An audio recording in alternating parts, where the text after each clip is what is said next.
My daughter-in-law served a slice of vanilla cake to every single guest at the party, except me. She smiled for the camera while my son studied the tablecloth and my grandson stared helplessly at my empty plate. They thought this public humiliation would finally break me enough to sign the nursing home papers. Instead, as I stood up with steady hands, I realized I was not leaving in defeat. I was walking out to destroy them. My name is Evelyn Hartman. I am a 65-year-old widow, and I was sitting at a long folding table covered in a pastel blue plastic tablecloth inside the common room of the Redwood Springs residential complex. It was my grandson Leo's 8th birthday party. The room was a sensory assault designed to make a person feel trapped. The air was thick and hot, smelling of artificial vanilla frosting and cold fried chicken. All of it masked poorly by a cheap lavender air freshener that stung the back of my throat. Above our heads, a net of blue and silver balloons shifted against the acoustic tiles of the ceiling, making a dry, rubbery, squeaking sound that set my teeth on edge. Children's pop music blared from a speaker in the corner, vibrating the plastic cutlery on the table. It felt less like a celebration and more like a colourful, suffocating cage. Vanessa, my daughter-in-law, stood at the head of the room. She looked impeccable in a teal dress that hugged her waist, her blonde hair curled into stiff, perfect ringlets. She held the cake knife like a scepter. I watched her slice the large sheet cake, one by one. She passed paper plates down the line. She gave a slice to the neighbours we barely knew. She gave a slice to the parents of Leo's school friends. She even gave a slice to the woman who ran the homeowners association. When she reached my spot, her eyes glazed over me as if I were made of glass.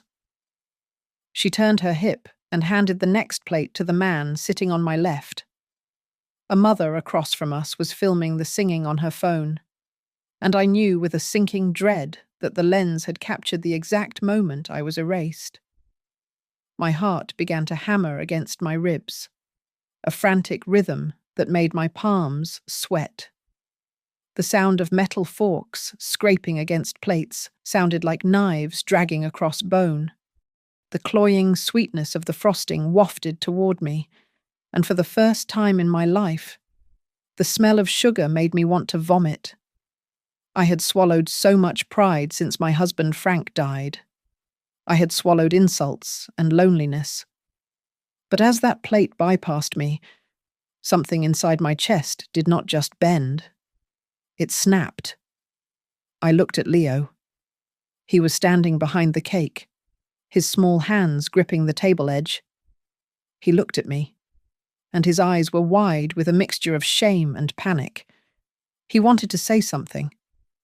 I saw his mouth open, but Vanessa placed her manicured hand on his shoulder. She did not look at him. She just pressed down, a silent physical command to stay in line. "Eat," she whispered to him. "Look at the camera. Sweetie." At the other end of the table sat Daniel, my son. He wore the expensive chronograph watch I had helped him pay for. He was smiling a fake, plastic smile at a guest, his eyes fixed studiously on the wall behind my head. He knew. He had agreed to this. He was letting his mother be starved out of the family in public. I cleared my throat, my voice sounding rusty to my own ears. I raised my hand slightly and asked if there was any coffee left. Vanessa did not stop smiling. She said, loud enough for the table to hear, that the coffee was all out. "Mum?" She said the doctor told her I should not have too much caffeine anyway. 5 minutes later, I watched her pour a steaming cup for Mrs. Gable, the neighbour 2 houses down. It was a lie so casual and so specific that it felt like a slap. Then came the final blow. Vanessa's mother stood up, flushed with wine, and toasted her daughter as the perfect mother and wife. Then she gestured vaguely in my direction. She introduced me not as Leo's grandmother, but as Ms. Evelyn, the lady who lives in the unit next door. She stripped me of my blood title and reduced me to a stranger. I pushed my chair back. The metal legs screeched against the linoleum floor, a harsh sound that cut through the music. No one turned. No one asked where I was going. I walked past the balloons and the piles of gifts. I walked out of that suffocating room and into the cool air of the parking lot.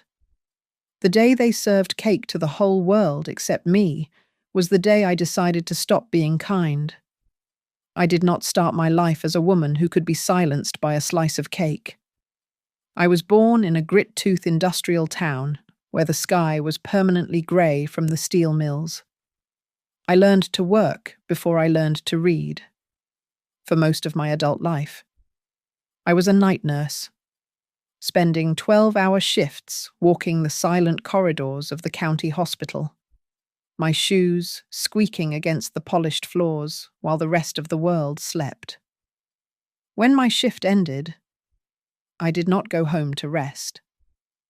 I went straight to the Harbour Light Diner, the place my husband Frank and I built from a dilapidated roadside shack.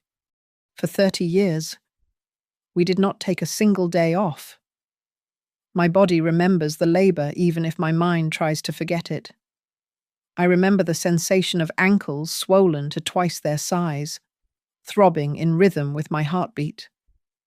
I remember the smell of harsh medical antiseptic clinging to my hair, mixing with the scent of bacon grease and stale coffee from the diner. I spent decades standing on the wrong side of the counter. I became accustomed to being looked through. Patients only remember the medicine, and customers only remember the burger. No one remembers the hands that serve them. It is the curse of the service class, and I wore it like a second skin. Frank, God rest his soul, tried to make it worth it, before his heart gave out on him right there in the diner kitchen. He used to rub my feet at night and make promises he truly believed he could keep. He would tell me that one day. I would sit at the head of the table. He said I would be the one resting while others ran around to fill my glass. I thought about those words today when the cake platter floated past my face. Frank was wrong. The world does not reward service with rest. It rewards it with silence. I made sure Daniel never felt that struggle. He was our golden boy, the only thing Frank and I ever created that was perfect. I picked up extra shifts to buy him that drum set he wanted when he was 12. I stood on my feet for 16 hours a day to pay his tuition at the university in the city so he would never have to scrub a grill. When he got his first credit card and spent $5,000, he did not have. I paid it off quietly so his credit score would stay spotless. I smoothed every bump in his road, never thinking that by removing the obstacles, I was also removing his character. Then came Vanessa. She was a whirlwind of efficiency, an event planner with a clipboard and a smile that never quite reached her eyes. In the beginning, I tried so hard to love her. I invited her into my kitchen and tried to teach her how to make the apple pie that kept the Harbour Light Diner in business for 3 decades. She watched politely, but she never wrote anything down. The freeze happened slowly. First, she decided that Grandma sounded too old, so she taught Leo to call me Nana Eve. It sounded sharp and modern, like a brand name rather than a relationship. Then she repainted my living room while I was out visiting a friend, claiming the beige was depressing. Eventually, she stopped calling me Mom and started calling me Mother Evelyn. It was formal and cold, a title you give to a distant relative you are forced to tolerate. 2 years ago, I had a mild stroke. My left arm went numb for 3 days, and my speech slurred just enough to scare me. I lay in that hospital bed, feeling small and mortal. That was when they made their move. Daniel and Vanessa came in with folders of documents. They spoke in soft, concerned voices about medical power of attorney and protecting my assets. They said it was for my safety. I was weak, and I was grateful for their help. So I signed my name where they pointed without reading the fine print. Now, I live in the small red brick house with the rose garden Frank planted. The only thing I kept after selling the Harbour Light Diner to the North Star Bean Company. The money from that sale was split into a retirement fund for me and a college fund for Leo, exactly as Frank wanted. I thought I was secure. But as I walked away from that party, the truth hit me harder than the stroke ever did. I spent my entire life being a server. I served patients, I served customers, and I served my family. Today, I realized that Daniel and Vanessa do not see me as a mother. They see me as a utility. To them, I am just someone who serves money and babysits on command. That missing slice of cake was not an oversight. It was a verdict. They were telling me that my time at the table was over. They were wrong. The signs were all there, scattered like breadcrumbs leading straight into a trap. But I had been too busy playing the role of the grateful mother to see them. It started a few weeks before Leo turned 8. For as long as I could remember, birthdays were hosted in my backyard, among Frank's rose bushes. But this year, Vanessa came to me with a glossy brochure for the Redwood Springs Community Hall. She told me it would be so much better for me because I would not have to worry about the clean-up. She said I deserved to relax. But as she spoke, her eyes were busy scanning my living room, calculating the square footage. I heard the desire for control in her voice, masquerading as concern. Then came the brochures for Golden Pines residents. Daniel began leaving them on my coffee table whenever he visited. He called it a senior living community, but everyone in town knew it was a nursing home. He kept telling me that I would have friends there and professional care available 24 hours a day. I looked at him, confused. I still drove my own car. I did my own grocery shopping every Tuesday. I paid my own bills. I asked him why I needed professional care when I was perfectly capable of taking care of myself. But he just patted my hand and said it was better to be prepared.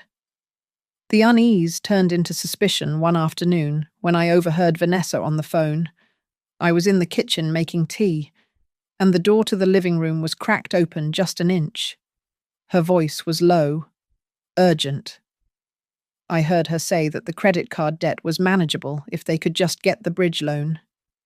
Then she said something that made my blood run cold.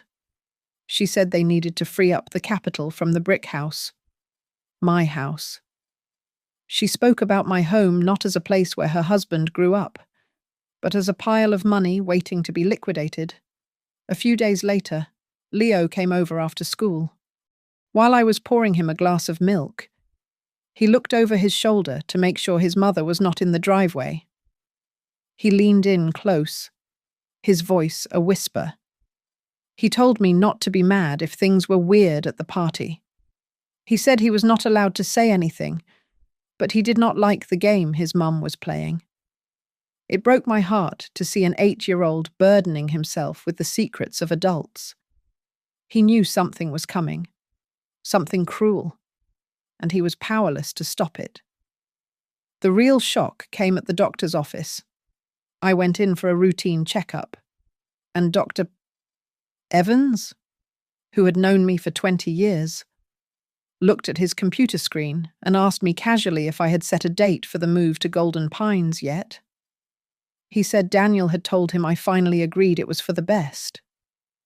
I sat there, stunned into silence. I had never agreed to anything. My son was lying to my doctors. building a medical narrative that I was frail and ready to be institutionalized. When I got home, I went straight to the pile of mail on the counter. I found the water and electric bills. For 40 years. They had been addressed to Frank and Evelyn Hartman, and later, just to me. But this month, the name on the envelope read, Daniel Hartman Trust. I stared at the paper until the letters blurred. I had signed those papers in the hospital after my stroke, thinking they were for medical emergencies. I realized then that I had signed away my autonomy. The night before the party, Daniel stopped by for dinner. He was jittery, checking his phone every 5 minutes.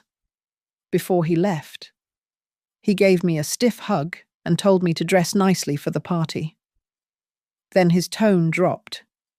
He told me not to cause a scene and not to talk about money or the house in front of the guests. He spoke to me as if I were a senile relative who could not be trusted in polite society. That night, I lay in bed, staring at the ceiling, unable to sleep. The clock on the nightstand read 3 a.m. My mind drifted back to Frank. I remembered the day he finalized his will. He had shown me a draft and told me he added a small clause, just in case the kids ever forgot who I was. I had laughed at him then, telling him he was being paranoid. Now, in the dark, his paranoia felt like prophecy. I got out of bed and walked to the cedar chest at the foot of the bed. Inside, buried under the quilt my mother made, was a cream-coloured envelope with the seal of Hartman and Lowe attorneys. I ran my thumb over the wax. I had never opened it because Frank told me to wait for the right time. As the first light of dawn began to turn the window grey, I realized the time had finally come. I walked out of the community hall, but the cloying scent of vanilla icing seemed to cling to my clothes like a second skin. The hallway stretched out before me, lined with finger paintings and bright construction paper cutouts that blurred into a smear of primary colours as my vision began to swim. Behind me, the muffled sounds of laughter and the digital shutter clicks of camera phones faded. But the thumping of my own heart grew so loud it drowned out the world. It sounded like a drum beating a retreat inside my skull. I made it to the parking lot, the asphalt radiating heat from the afternoon sun. I reached into my purse for my car keys, but my hands were shaking so violently that I could not get the metal tip into the ignition slot. The keys jangled against the steering column, a pathetic, metallic scratching sound.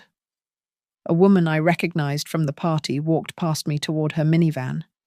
She saw me struggling, saw the tears standing in my eyes, but she quickly looked down at her phone and picked up her pace. She was embarrassed for me, but not enough to stop. Nobody wanted to touch the woman who had just been publicly discarded by her own family.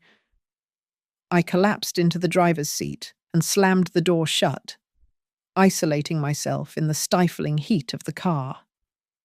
A sharp pain radiated across my chest, tightening like a vice. My breath came in short, shallow gasps. The world narrowed down to the steering wheel in front of me.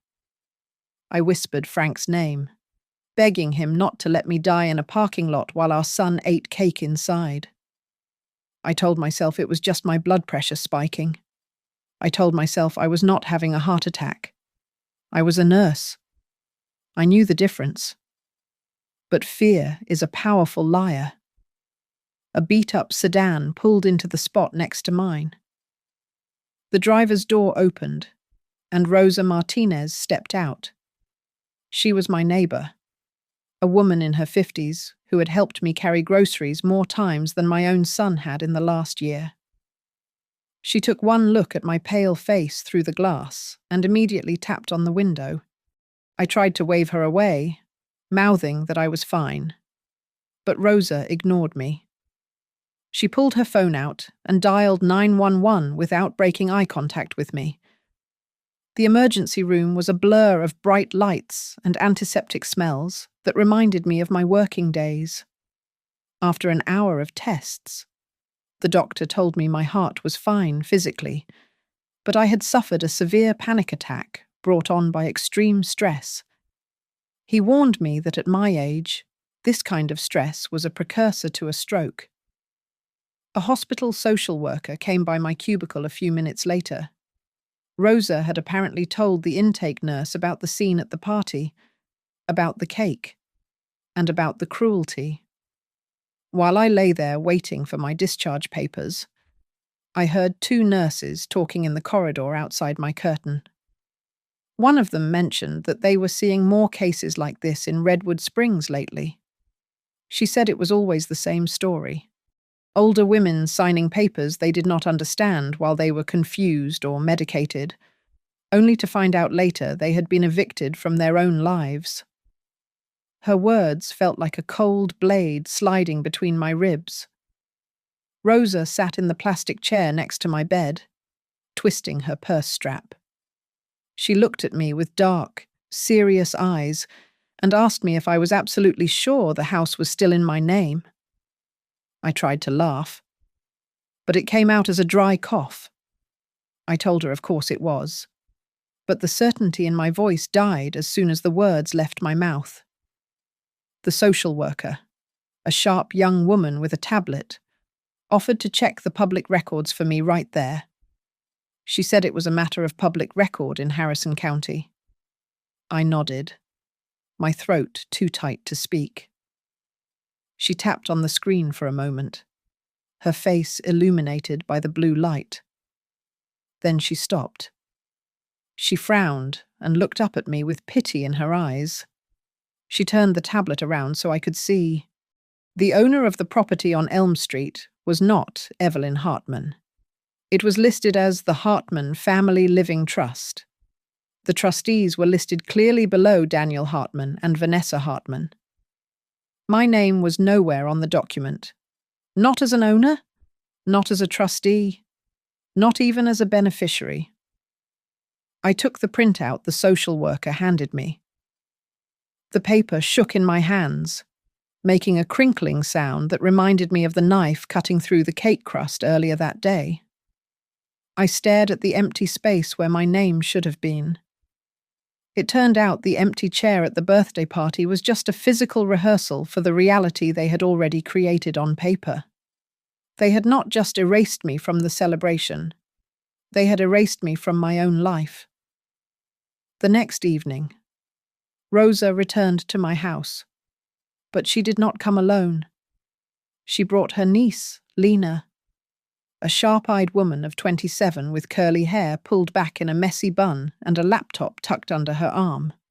Rosa introduced her as a freelance journalist who specialized in exposing financial abuse against the elderly. Lena sat on my floral sofa, opened her computer, and placed a small digital recorder on the coffee table between us. The red light blinked on, a silent eye waiting for my testimony. At first, I wanted to tell them to leave. The idea of broadcasting my family's dirty laundry to the world felt like a final surrender of dignity. I told Lena that I could not do it, that it was too humiliating to admit my own son had duped me. Lena did not push back immediately. Instead, she turned her laptop toward me. On the screen was an article about an 80-year-old man named Arthur who had reclaimed his home from a predatory nephew after his story went viral. Arthur won because he stopped being quiet, Lena told me, her voice steady and devoid of pity. Predators count on your shame, Ms. Evelyn.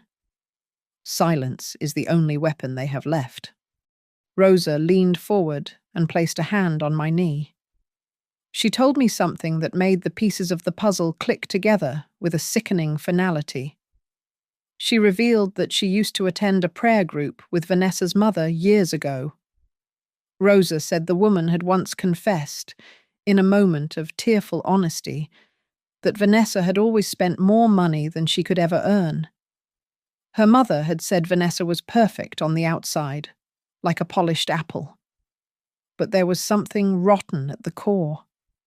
Hearing that my daughter-in-law's greed was a known history, not just a sudden misfortune, made my hesitation begin to crack.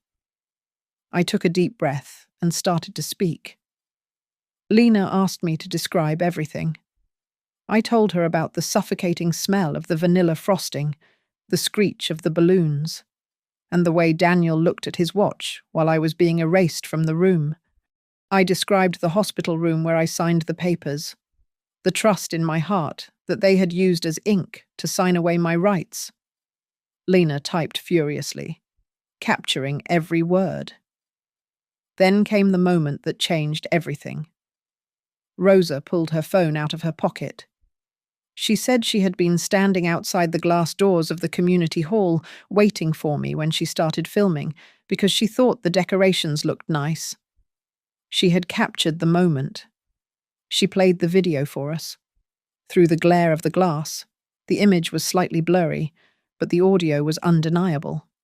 My voice, small and confused, asked, "Son, what about my share?" Then Vanessa's voice cut through the air, bright and cruel, saying, "Oh, Mom is on a diet." The video ended with the sound of the other mothers laughing. I felt the heat rise in my cheeks, but Lena looked at the footage like it was gold. She suggested we post the story anonymously on a large support group for seniors and on her own advocacy page. We would use the alias Grandma E. We would blur the faces and leave out the name Redwood Springs to avoid a lawsuit for now. I looked at the freeze frame of Vanessa's back on the phone screen. "Do it," I said. "But you must leave Leo out of it. Blur his face completely. Do not mention his name. He is innocent in this." It was the first time I drew a line in the sand. I was ready to go to war with the adults, but I would die before I let a stray bullet hit my grandson. Lena nodded and spent the next hour editing. She hit the post button around 9 o'clock. I expected silence, or maybe a few pitying likes. But within 2 hours, the post had exploded. There were hundreds of comments. Strangers were sharing their own stories of betrayal. People were tagging lawyers and local news stations. The outrage was real, and it was loud. Just before Lena packed up to leave, a notification chimed on her laptop. She froze, her eyes widening as she read the screen. She looked up at me, and for the first time, I saw genuine excitement in her face. She told me she had just received a direct message from a verified account. It was a prominent attorney known for high-profile elder law cases. He wrote that he had seen the details of the trust fund structure I described in the post, and he believed he knew the specific law firm my husband had used decades ago. He wanted to talk to Grandma E. immediately. I sat back against the cushions, my heart racing not with fear, but with a strange, cold anticipation. Frank was gone, but it seemed he had left a ghost in the machine, and that ghost was finally waking up. 2 days later, a man named Caleb Monroe sat at my kitchen table. He was about 38 years old, a black man with a presence that filled the small room, balancing perfect professionalism with a warmth that made you want to trust him immediately. He specialized in elder law and financial abuse cases. He placed a thick file on the table next to Lena's laptop, but he did not open it immediately. Instead, he looked at me and smiled. He told me that he knew my husband, Frank. Caleb explained that 20 years ago, he was just a summer intern at the firm Hartman and Lowe. He spent his days filing papers and fetching coffee. But he remembered Frank Hartman clearly because of one specific document. He said it was one of the only times he had ever seen a moral clause attached to an inheritance in a middle-class will. It was so rare that the partners at the firm had used it as a teaching case for the interns. My hands were trembling as I went to the cedar chest and retrieved the cream-coloured envelope I had been staring at for nights. I placed it on the table. Caleb nodded. He said that was the one. Lena turned on her camera, the red light glowing steady and unblinking. Caleb suggested we open it right there, on the record, as legal evidence. I sliced the envelope open. Inside, written in Frank's heavy, blocky handwriting, was a letter that reached out from the grave to save me. He wrote that if his wife, Evelyn, was ever treated with disrespect, forced into a care facility against her expressed will, or had her assets transferred through deceit, then the entirety of the estate was to be forfeited. The house, the retirement accounts, and the remaining shares from the sale of the Harbour Light Diner would bypass our children completely. Instead, every cent was to go to a trust called the Hartman Community Care Fund, designated specifically for the legal defense of abused seniors. I covered my mouth to stifle a sob. Frank had known. Caleb told me that Frank had sat in that law office and confessed his fears. He had seen Daniel lose $10,000 on a foolish investment scheme years ago and lie about it. Frank had told the lawyers that Eve would never protect herself because she loved too much, so he had to do it for her. It was a shield he had forged decades ago, waiting for the moment I would need it. Caleb leaned forward, his voice dropping to a serious, strategic register. He analyzed the situation with surgical precision. He said that transferring the deed to the Hartman Family Living Trust without my informed consent, especially while I was recovering from a stroke, constituted fraud. But the will made it lethal for them, by trying to steal the house to pay their debts. Daniel and Vanessa had triggered the clause that stripped them of everything. They had effectively written themselves out of the family legacy. Lena looked up from her notes, her eyes bright. She suggested we tell this part of the story in the next post. We would describe the moral clause and the dead husband's foresight without using real names yet. She said it would rally the community and put pressure on anyone trying to hide the truth. I hesitated for a second, feeling the weight of exposing Frank's private fears. But then I remembered the empty plate. I looked at Lena and told her to do it. Frank always believed in the cleansing power of sunlight. Caleb laid out our battle plan. We were not to confront them yet. We needed to be ghosts. He told me to act normal, to let them think their plan was working. Meanwhile, we would collect every scrap of paper. We needed medical records proving my capacity, bank statements showing their transfers, and a timeline of every time Daniel drove me to a notary. We were building a cage around them, bar by bar, made of their own paper trail. As Caleb was packing up his briefcase, a chime sounded from Lena's laptop.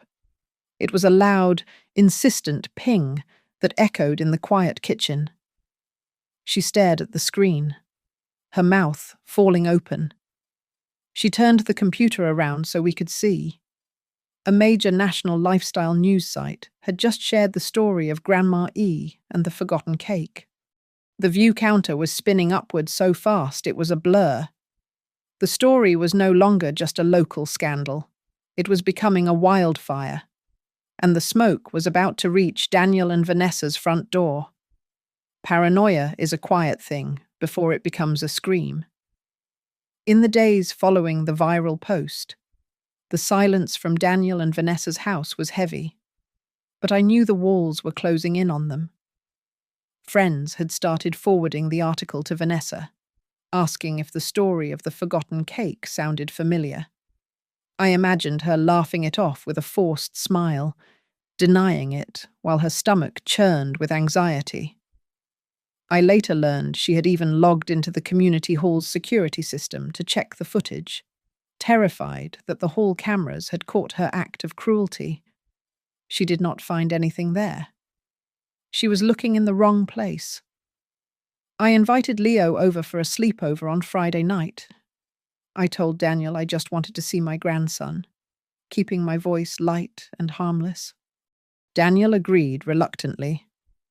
He did not want to upset me while the heat was on, and more importantly, he had no idea that I was no longer the helpless mother he thought he was managing. He did not know about Caleb, or Lena, or the file growing thicker on my kitchen table. That night, the house was quiet. Usually, Leo would be glued to his tablet, but tonight he sat on the floor of the living room, staring up at the vintage poster of Audrey Hepburn that Frank had hung in the diner 30 years ago. He looked so small in his pajamas.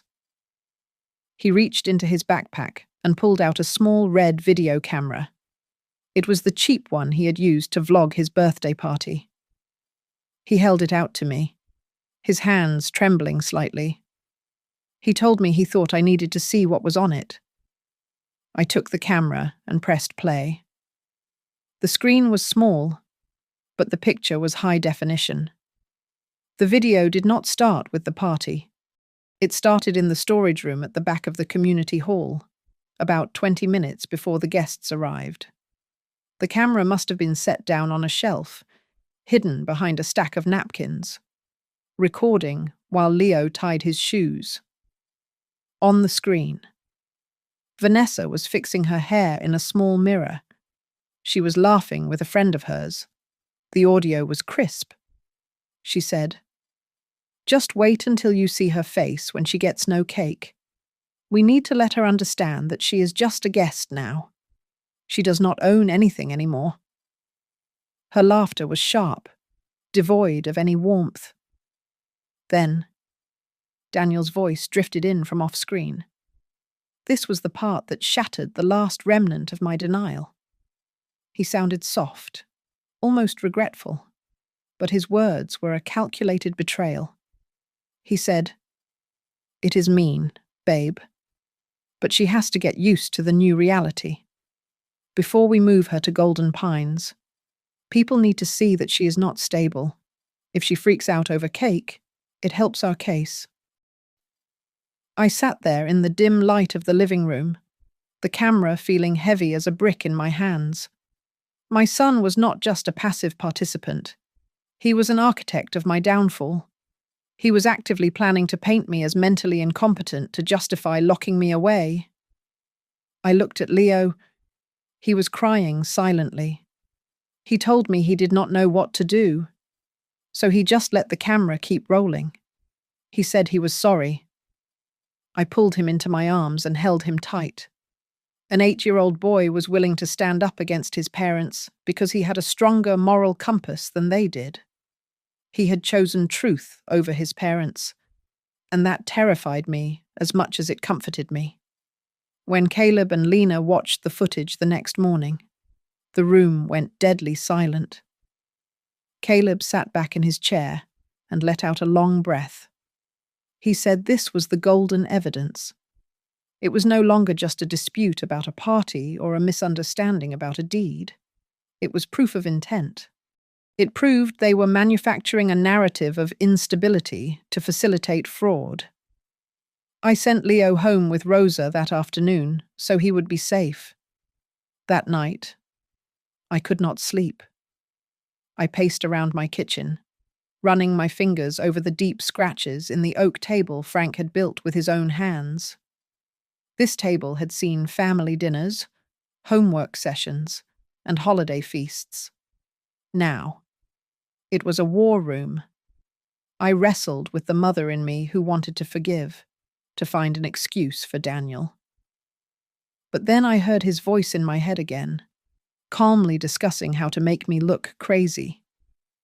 I realized that protecting my son meant destroying myself, and I was done with that trade. I picked up my phone, My hands were steady. I typed a text message to Daniel. I wrote that I wanted to speak with him and Vanessa this week. I told him that Caleb, my attorney, and Rosa would be present as witnesses. I finished the message with a simple ultimatum if they refused to meet. I would speak directly to the court. I hit send.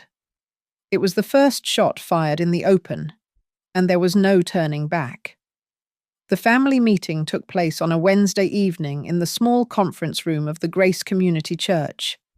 It was neutral ground, a place where the community of Redwood Springs usually gathered to plan bake sales and charity drives, not to dismantle a family. Daniel and Vanessa arrived 10 minutes late. They were dressed in business casual attire, looking polished but tight around the eyes. They sat on one side of the long oak table, their posture defensive. They barely glanced at Lena, who was sitting quietly at the back of the room with her laptop open and her camera resting on her lap, recording the entire scene. Caleb did not waste time on pleasantries. He opened his file and laid out the copies of the deed transfer and the medical power of attorney documents. His voice was soft but incredibly sharp. He looked straight at Daniel and asked him to describe my cognitive state on the day I signed those papers. He asked if I was confused, or if I was unable to feed myself or drive a car. Daniel shifted in his seat, tugging at his collar. He mumbled that I was recovering from a stroke, but Caleb pressed him. He forced my son to admit, on record, that I was still driving myself to the grocery store and managing my own checkbook at the time of the signing. Vanessa intervened then, her voice high and shrill. She insisted that everyone was blowing this out of proportion. She claimed the incident with the cake was just a misunderstanding, a bad joke that landed wrong. That was when Lena stood up. She walked to the table and placed her phone down in the center. She pressed play. The audio from Leo's video filled the quiet room.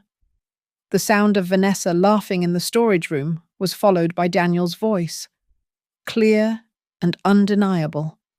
The words about golden pines and the need to make me look unstable hung in the air like smoke. The room went deathly silent. Daniel's face drained of color. He lunged forward, trying to grab the phone.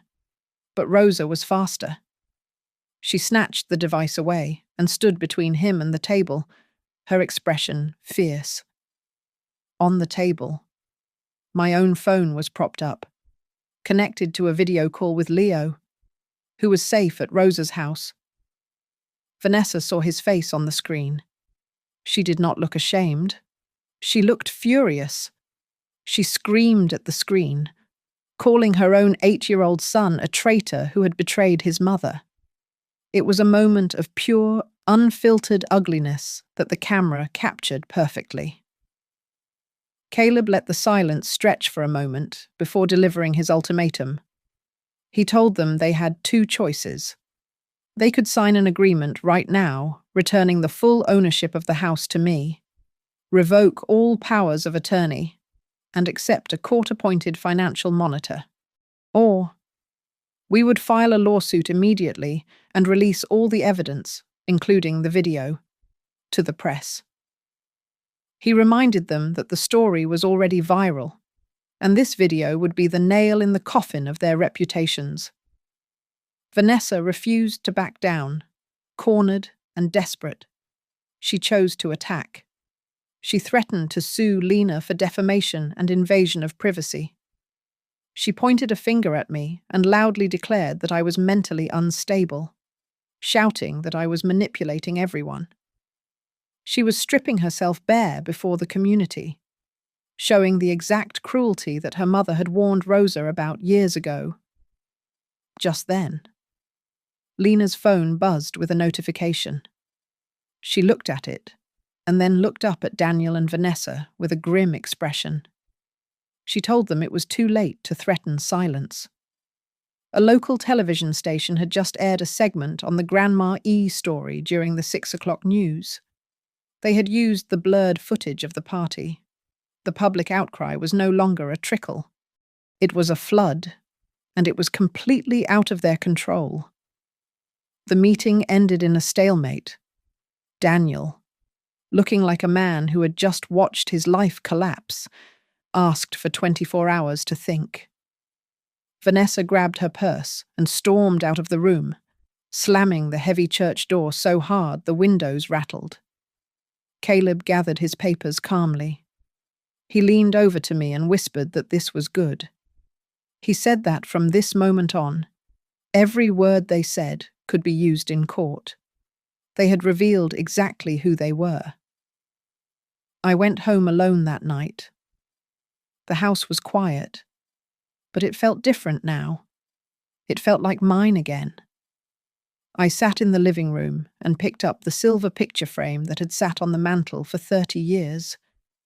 It held a photo of Frank, myself, and Daniel when he was a toddler, staring at his first birthday cake. I looked at it for a long time. Then, with steady hands, I slid the back of the frame open. I removed the photo of the family that used to be and placed it face down in the drawer. In its place, I slid in a new photo, one of just me and Leo sitting on the grass, laughing. It was a smaller family, but it was a real one. I placed the frame back on the mantel. I was ready for the end. Daniel realized he was losing control of the narrative, so he tried to bury me with pity. He launched a campaign to save his image, posting a long, rambling essay on his social media page. He did not name me directly, but he wrote about the heartbreak of caring for a mother who was becoming difficult, forgetful, and unable to integrate with reality. He used phrases like cognitive decline and the burden of care, painting a picture of a son exhausting himself to protect a woman who no longer knew what was good for her. He wanted the world to see a martyr, not a thief. But he underestimated the town of Redwood Springs. Within hours, his post was flooded with comments. They were anonymous to him, but I knew they were the people who had read Lena's articles. One user wrote that they had seen me driving the church charity van just last week, perfectly competent. Another mentioned how I had organized the canned food drive without writing down a single list. The comments were a wall of testimony, dismantling his lies brick by brick. He deleted the post by midnight, but the damage was done. The doubt had already taken root. Then the official papers arrived. I held the court summons in my hand, staring at the legal heading. For the first time in my life, I was listed as the plaintiff in a lawsuit for financial abuse of an elder and fraud. My son, Daniel Hartman, was the defendant.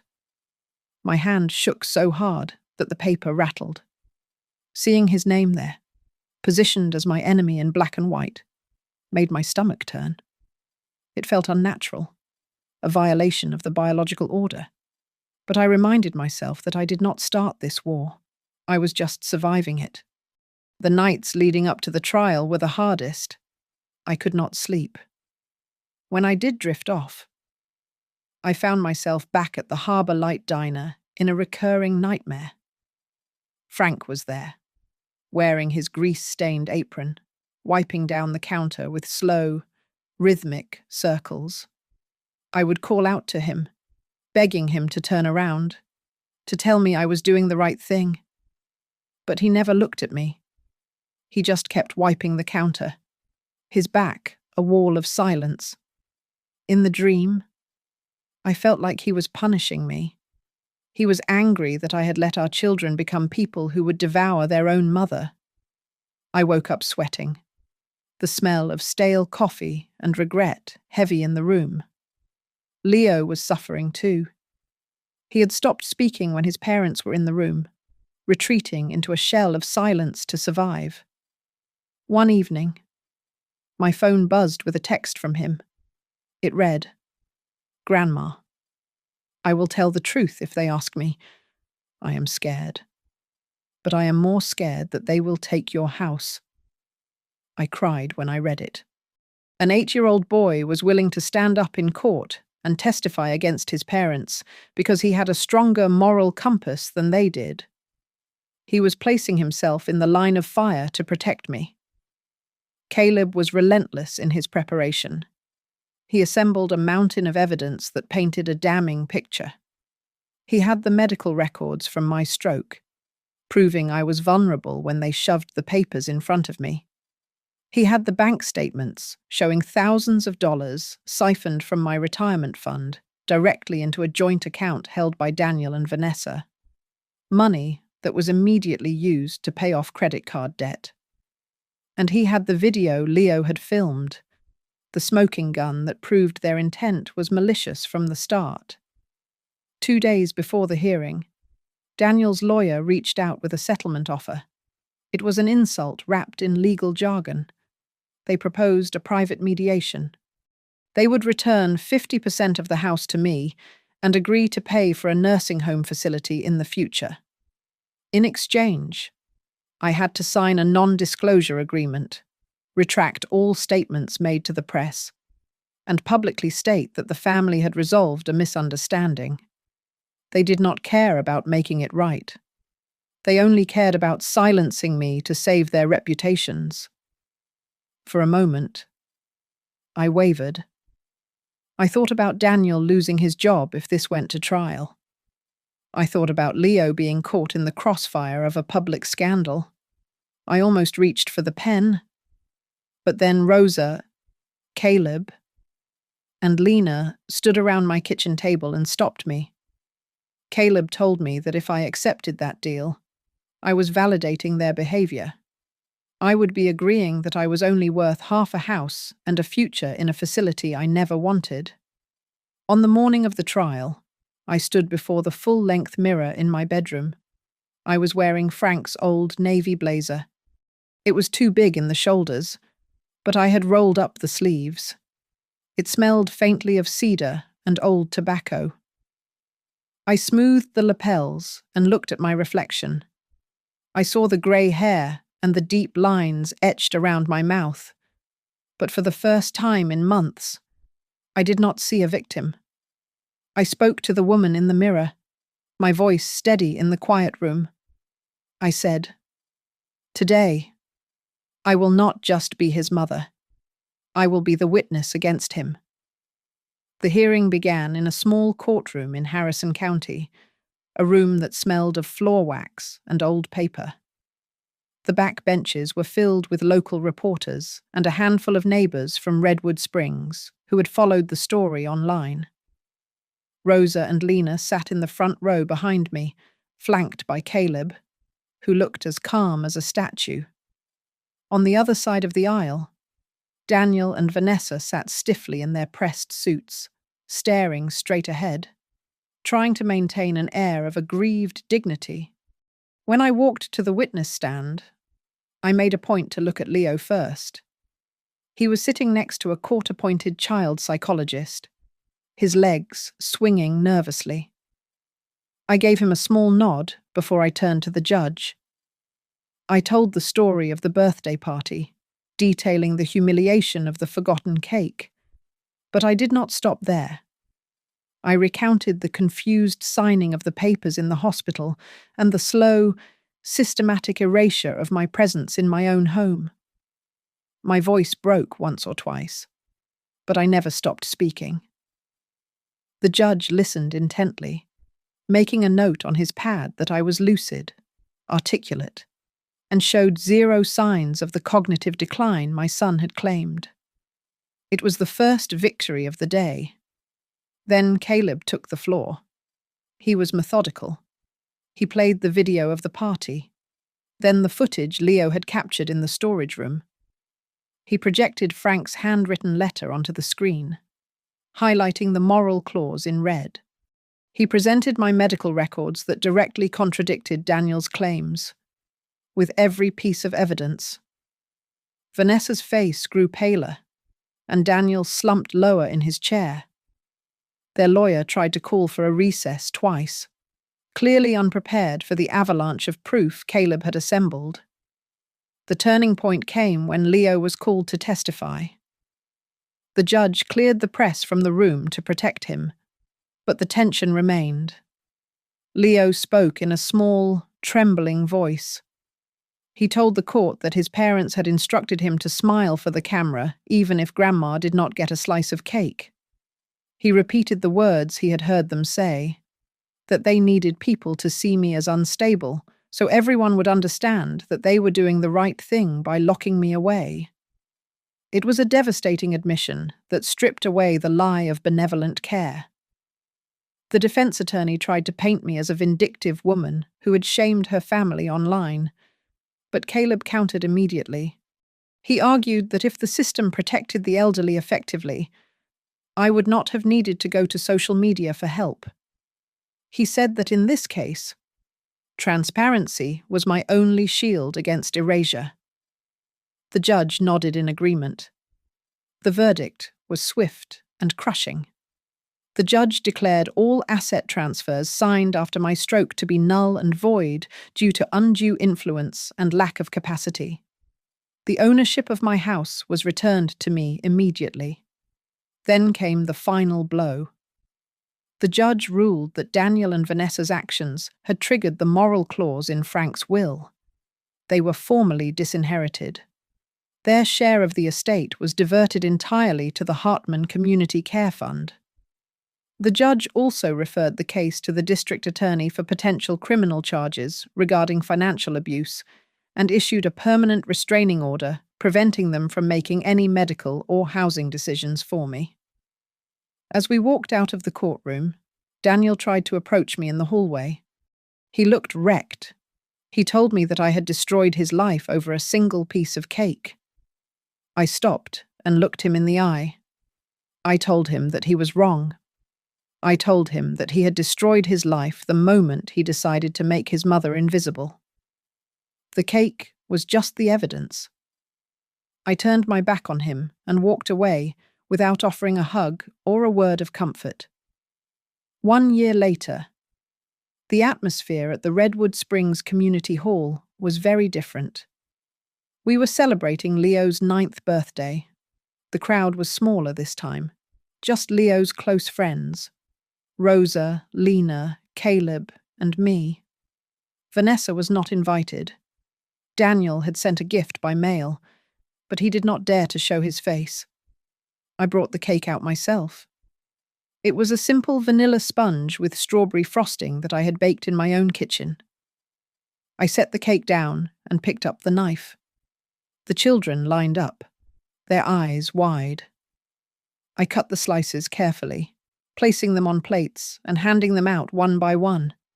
I gave a slice to Rosa, then Lena, then Caleb. Finally, I looked at the empty chair at the end of the table, the spot where Vanessa had sat the year before. Leo looked at the chair, then up at me. I smiled at him and spoke loud enough for the room to hear. I said that at this table, only the people who knew how to respect others got to eat cake. I continued serving, my hands steady and strong. I had not forgiven them, and perhaps I never would, but I had reclaimed my name, my home, and my grandson. The rest, just as Frank had believed, would be handled by the law and by time.